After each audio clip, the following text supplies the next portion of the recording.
Hola, hoy nos metemos de lleno en un grupo de preguntas y respuestas del mundo de la obstetricia. Hola, ¿qué tal? La idea es no solo saber cuál es la respuesta correcta, sino entender bien el por qué, ¿no? Como si estuviéramos repasando juntos algo importante. Exacto. Desentrañar conceptos clave usando este formato de pregunta y respuesta. Me parece genial. Es una buena forma de, digamos, aclarar esos cambios del cuerpo, los métodos de diagnóstico, cómo se manejan ciertas situaciones en el embarazo y el parto. Claro, A veces con preguntas concretas como que la información se fija mejor, ideal para repasar o entender puntos específicos rápido. perfecto. Pues empecemos con las adaptaciones del cuerpo. Hay una pregunta sobre cambios cardiovasculares. Pregunta cuál no ocurre. Ajá. Y la respuesta que marcan como incorrecta es una modificación del eje eléctrico cardíaco que se desplace hacia la derecha. Suena raro, ¿no? Porque uno piensa crece el útero, todo se mueve, quizás el eje también va a la derecha. Es una buena pregunta porque sí, algo se mueve. Pero fíjate, lo curioso es que va para el otro lado. ¿Así? Sí, el diafragma sube por el útero que crece, ¿verdad? Y eso empuja el corazón un poquito hacia arriba y hacia la izquierda. Hacia la izquierda. Exacto. Y eso se ve en el electro. El eje se desvía a la izquierda, no a la derecha. Es un detalle, pero te muestra cómo la anatomía cambia y se refleja en la fisiología. Claro. Y esto pasa junto con otros cambios gigantes que sí ocurren, ¿eh? Por ejemplo, baja la resistencia de las arterias, o sea, la poscarga disminuye, Ujú. el volumen de sangre aumenta un montón, casi un 50% más, y hasta puede aparecer un soplito en el corazón, que es funcional, es normal. Todo parte de la adaptación. Entendido. El cuerpo haciendo malabares para acomodar todo. Y hablando de adaptarse, otra pregunta es sobre el metabolismo. Busca la afirmación incorrecta. Dale. Y resulta que es: la concentración de lípidos, lipoproteínas en plasma disminuyen notoriamente. Esto también como que choca un poco. ¿No se necesitarían más grasas? Totalmente. Choca porque es justo al revés. Ah, Durante el embarazo, los niveles de lípidos, las grasas, las lipoproteínas en la sangre, aumentan. El cuerpo necesita guardar energía, necesita componentes para el bebé, para la placenta, para prepararse para la lactancia después. tiene lógica. Las fuentes lo apoyan. Dicen que la placenta incluso fabrica colesterol y ácidos grasos. Y este es solo un pedacito de una reorganización metabólica enorme. Otro cambio clave que sí pasa es un estado de resistencia a la insulina. Resistencia a la insulina. Eso suena a diabetes gestacional, ¿o no? Exacto, va por ahí. Es el mismo mecanismo de base, digamos. Hay hormonas, como el lactógeno placentario, que hacen que los tejidos de la mamá respondan menos a su propia insulina. ¿Y eso para qué? El objetivo es que quede más glucosa, más azúcar, dando vueltas en la sangre de la madre, Ah, claro. para que así le pueda pasar más fácil al feto, que la necesita todo el tiempo para crecer. Esto puede hacer que la mamá tenga el azúcar un poco bajo en ayunas, pero después de comer le suba más de lo normal. Es un equilibrio muy fino. Ujú. Y todo esto, claro, gasta más energía. Se calculan unas 300 kilocalorías extra por día, sobre todo en la segunda mitad del embarazo. Impresionante cómo se prioriza al feto. Y eso me lleva a otra pregunta, la del hierro. La afirmación correcta dice que los requerimientos totales en el embarazo llegan a los 1000 miligramos. 1000 miligramos. Es muchísimo. Es una barbaridad si lo comparas con las reservas que uno suele tener. Claro. Esos 1000 miligramos se van más o menos 500 para fabricar más glóbulos rojos para la madre, que tiene más sangre, Ajá. otros 300 para el feto y la placenta, y el resto son pérdidas normales. Las fuentes lo dicen claro.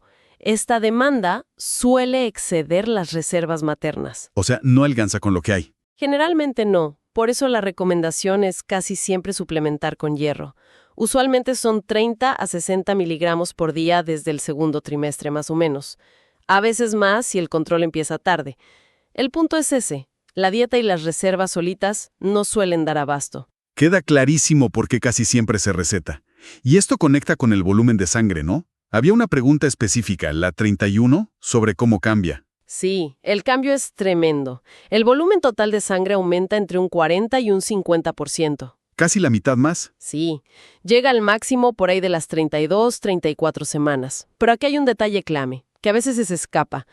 El plasma, la parte líquida de la sangre, aumenta más en proporción que los glóbulos rojos. Ah, mira. Entonces, ¿qué pasa? Los glóbulos rojos, aunque hay más en total, están como más diluidos. Es lo que se llama hemodilución fisiológica. Por eso la hemoglobina y el hematocrito bajan un poquito. Es normal, es parte de la adaptación. Fascinante, de verdad. Bueno, cambiemos de tema. Vayamos al protagonista, el feto y su desarrollo. Hay una pregunta, la 7, que dice que hacia las 24 semanas, los neumocitos tipo 2 comienzan a secretar sustancia tensoactiva. ¿Tan temprano se preparan los pulmones? Es un momento clave, sí. Esas células, los neumocitos tipo 2, son las que fabrican el surfactante pulmonar. El surfactante. Esa sustancia, que es como un detergente, ¿viste? Evita que los alveolos, las bolsitas de aire del pulmón, se peguen cuando el bebé respire afuera. Claro, para que se puedan inflar. Exacto. La producción se acelera mucho más tarde, pero que empiece alrededor de las 24 o 26 semanas es vital. Es la base para que los pulmones puedan funcionar fuera del útero. Las fuentes mencionan pruebas para ver si ya hay suficiente surfactante y hablan de la enfermedad de membrana hialina. Que es cuando falta, ¿no? En prematuros. Justamente, por falta de surfactante. Así que sí, es un proceso crítico que empieza relativamente temprano. Increíble pensar en esos pulmoncitos preparándose. Y para que todo le llegue bien al feto, está la circulación fetal, que es distinta. La pregunta 17 pide repasar los cortocircuitos fetales. Podemos verlos. Suenan como algo muy técnico. Son una genialidad de la naturaleza, pero temporales, claro. Pensá que el feto no respira aire. El oxígeno le llega por la placenta. Cierto. Tiene 3 atajos o shunts para que la sangre más oxigenada vaya rápido a donde más importa, cerebro y corazón, y se salte los pulmones que todavía no funcionan para oxigenar. Ok, ¿cuáles son? Primero el ductus venoso. Este conecta la vena umbilical, que trae la sangre oxigenada de la placenta, directo a la vena cava inferior. Se salta una parte del hígado. Es como un carril rápido para la sangre buena. Un bypass. Algo así. Segundo, el foramen oval. Es un agujerito entre las 2 aurículas del corazón. Un agujero en el corazón. Sí, pero normal en el feto. Permite que mucha de esa sangre oxigenada que llega a la aurícula derecha pase directo a la izquierda, y de ahí al cerebro y la parte de arriba del cuerpo. Evita el circuito derecho que iría a los pulmones. Entiendo. ¿Y el tercero? El ductus arterioso. Este conecta la arteria pulmonar con la aorta descendente. La sangre que el ventrículo derecho bombea hacia los pulmones que no la necesitan, se desvía por este ductus directo a la aorta para ir al resto del cuerpo y de vuelta a la placenta. O sea, 3 desvíos clave. Exacto, para asegurar que el oxígeno llegue eficientemente a los órganos vitales del feto. Es como otro sistema de cañerías que después, al nacer, se tiene que cerrar todo. Impresionante. Y todo esto depende de la placenta. La pregunta 18 se mete en cómo es ese intercambio. La placenta es como la aduana y el supermercado del bebé, todo en uno. Buena analogía. Las fuentes describen cómo pasan las cosas. Gases como oxígeno y CO2, agua, urea, lípidos pasan por difusión simple. Van de donde hay más a donde hay menos. Fácil. Ok. La glucosa, el azúcar, que es clave, necesita ayuda. Pasa por difusión facilitada. Usa unos transportadores especiales, los GLUT. Ajá. Las vitaminas, algunos minerales, necesitan transporte activo. O sea, se gasta energía para moverlos, a veces contra la corriente. Como una bomba. Exacto. Y para cosas más grandes, como los anticuerpos de la mamá, la IgG, que le dan defensas al bebé, se usa la pinocitosis. La célula como que se bebe esas moléculas grandes. Es un órgano superactivo y muy selectivo. Queda claro que es mucho más que un filtro. Bueno, cambiemos ahora al diagnóstico prenatal. Pregunta 11.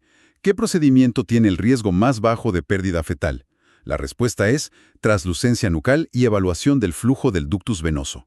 ¿Por qué justo esos? La clave es que ambos son ecográficos. Son estudios por ultrasonido, no invasivos. Ah, claro, no se pincha nada. Exacto. La translucencia nucal es medir un pliegue en la nuca del feto y evaluar el flujo en el ductus venoso, uno de esos shunts que hablamos, también se hace con Doppler, que es parte de la ecografía. Como no se meten agujas ni nada dentro del útero, no tienen un riesgo directo de causar una pérdida. A diferencia De las pruebas invasivas, como la biopsia de vellosidades coriales o la amniocentesis, esas sí implican pinchar y tienen un riesgo pequeño, pero real, de pérdida, que las fuentes sitúan entre 0.1% y 2% más o menos, según la prueba. esa diferencia es fundamental al aconsejar, me imagino. Totalmente. Y hablando de la translucencia nucal, la TN, otra pregunta, la 24, dice que es el marcador del primer trimestre con más valor para cromosomopatías. ¿Están así, por sí sola? Es interesante cómo lo plantean. Las fuentes dicen que hay un marcador en sangre, la PAPA, que es muy sensible. Pero de la TN sí dan una cifra específica de detección para síndrome de Down, un 70%, ella sola. Quizás por eso le dan ese más valor en esta pregunta. Ujú. Pero lo que realmente se destaca en las fuentes es la fuerza del test combinado. ¿Qué combina? La edad de la madre, la medida del ATN y dos marcadores en sangre, la PAPA y la beta-HCG libre. Esa combinación es lo que se considera de elección para el tamizaje en el primer trimestre. Da la mejor tasa de detección. La TN es una pieza importante, pero funciona mejor en equipo. Entendido. El combo es lo fuerte. Y para medir esa TN, la pregunta 26 pide el momento justo. ¿Cuándo es? Sí, el timing es clave para que la medida sea válida. Las fuentes dicen que se mide entre las 11 semanas y las 13 semanas más 6 días, o sea, 11 a 13 plus 6. Es una ventana bien específica en el primer trimestre. Ok, anotado. Y saltando a otra eco importante, la morfológica.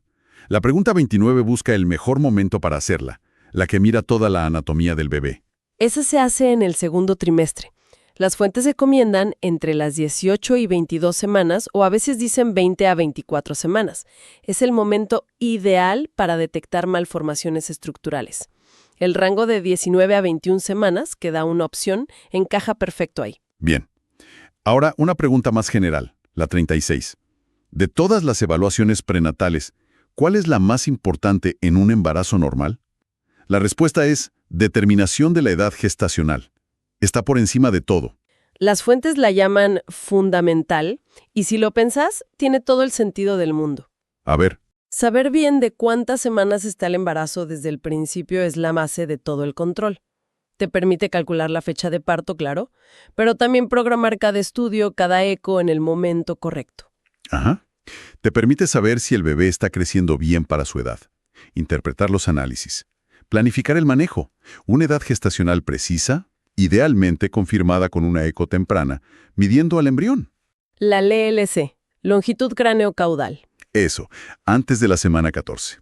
Es esencial. Sin eso, todo lo demás como que flota en el aire, pierde referencia. Tiene toda la lógica, es el punto de partida. Bueno, toquemos algunas complicaciones brevemente. La pregunta 9 busca la afirmación correcta sobre malformaciones. La correcta habla del cefalocele. Ajá. Lo describe como un defecto óseo en el cráneo, más frecuente en la zona occipital. Exacto. El cefalocele o encefalocele, si sale tejido cerebral, es un problema en el cierre del tubo neural, pero en la cabeza. Ocurre muy temprano. Y sí, la parte de atrás, la occipital, es donde más se ve. Ok, Esa pregunta también sirve para aclarar otras cosas. La formación de órganos termina antes de la semana 11. La gastrosquisis es un agujero en la panza, no en la cabeza.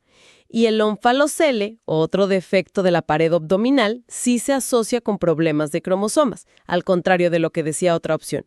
Son detalles, pero importantes. clarísimo. Pasemos ahora al inicio de todo. Fecundación e implantación. La pregunta 19 pregunta por la reacción cortical.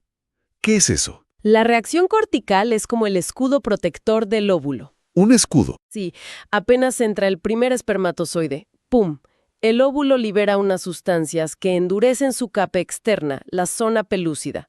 La vuelven impermeable para que no entre ningún otro espermatozoide. Ah, para evitar la polispermia. Exacto. Que lo fecunde más de uno porque eso no sería viable. Es un bloqueo inmediato. Qué rápido. Y la reacción acrosómica de la pregunta 20. ¿Qué hace esa? Esa es la llave del espermatozoide para poder entrar. El acrosoma es como una capuchita que tiene en la cabeza llena de enzimas. Ok. La reacción acrosómica es cuando libera esas enzimas hialuronidasa, acrosina, al acercarse al óvulo. Esas enzimas van disolviendo las capas protectoras del óvulo, como abriendo un túnel. Para que uno pueda pasar. Justo. Para que uno pueda atravesar la zona pelúcida y llegar a la membrana del óvulo para fecundarlo. Llave y cerradura, entonces. Y una vez que se fecunda, viene la implantación. La pregunta 35 menciona etapas: aposición, penetración, adhesión. ¿Cómo es el orden? Las fuentes describen 3 fases principales para que el blastocisto, el embrión ya de unos días, se agarre al útero. Primero, la aposición. El blastocisto se acerca y se coloca bien contra la pared del útero, el endometrio. Se posiciona. Eso. Luego, la adhesión. Se pega, establece una conexión firme. Y finalmente, la invasión. La capa externa del blastocisto, el trofoblasto, empieza a meterse activamente en el tejido del útero. Ahí se forma la conexión que luego será la placenta. ¿Y la penetración? La penetración es parte de esa fase de invasión. Y la reacción cortical que mencionaste antes, esa es de la fecundación. No tiene que ver con implantación en sí. He entendido. Llegamos al último bloque. Trabajo de parto. La pregunta 21 pide interpretar términos del monitoreo fetal. DIPS, variabilidad, son clave, ¿no? Fundamentales. Es la manera que tenemos de escuchar cómo está el bebé durante el parto. A ver, un resumen rápido. Dale. Variabilidad. Son las subidas y bajadas chiquitas de la frecuencia cardíaca del bebé, latido a latido. Si hay buena variabilidad, moderada, entre 10 y 25 latidos de diferencia, significa que el sistema nervioso del bebé está bien, está oxigenado. Ok, eso es bueno. DIP y desaceleraciones precoces o tempranas. Son caídas de la frecuencia que pasan justo al mismo tiempo que la contracción, como un espejo. Suelen ser normales, indican que se está apretando la cabecita del bebé al pasar. No preocupan tanto. Generalmente no. DIP2, desaceleraciones tardías. Estas sí son preocupantes. La frecuencia cardíaca baja después de que pasó el pico de la contracción y tarda en recuperarse. Suelen indicar que la placenta no está funcionando bien, que al bebé le falta oxígeno durante la contracción. Esas son mala señal. Sí, hay que prestarles mucha atención. También están las variables, DIP3, que son caídas bruscas y no siempre iguales, usualmente por apretar el cordón, pero las tardías son las que más indican sufrimiento fetal por falta de oxígeno. Saber leer esto es vital para decidir si hay que intervenir. Entender esa diferencia entre temprano y tardío es crucial. Bueno, un caso clínico. Pregunta 39. Multipara, ya parió antes. Tiene 7 centímetros de dilatación, cabeza en estación 0. Pasan 4 horas y sigue de igual, en 7 centímetros. Las membranas están intactas. ¿Qué se hace? La respuesta es conducción con oxitocina. Este es un caso típico de lo que se llama detención secundaria de la dilatación. O sea, el parto se frenó en la fase activa. Estaba avanzando y se paró. Exacto. Estaba en 7 centímetros, que es fase activa, pero en 4 horas nada de progreso. Como el cuello está favorable, dilatado, la cabeza baja, lo más probable es que las contracciones no sean efectivas, que no tengan fuerza o frecuencia suficiente. Ajá. Entonces, lo lógico y lo que dicen las guías es intentar mejorar esas contracciones dándole oxitocina sintética. Eso es conducir el trabajo de parto. Intentar ayudar a que avance. Justamente, antes de pensar en otras cosas. Tiene sentido. Y otro caso, pregunta 38. Mujer nulipara, primer bebé. Está a término, 39 semanas. Pero el feto está de nalgas, en podálica, y no está en trabajo de parto. ¿Qué se hace? La respuesta, cesárea programada. ¿Es siempre así? En la mayoría de los protocolos actuales, sí. Un bebé de nalgas a término, sobre todo en una mujer que nunca parió, es indicación de cesárea electiva, o sea, programada. ¿No se intenta parto vaginal? Es posible en condiciones muy específicas, con equipo muy entrenado, pero en general se considera que el parto vaginal en podálica tiene más riesgos para el bebé que una cesárea planificada. Por seguridad, lo estándar es programar la cesárea en esta situación, según indican las fuentes. Entendido. Prima la seguridad. Y la última pregunta que vemos hoy, la 41, me sorprendió. Leucocitos de 20.000 en una paciente en trabajo de parto. Hay que pensar en infección. La respuesta es un hallazgo normal. ¿En serio? Sí, puede sonar altísimo, ¿verdad?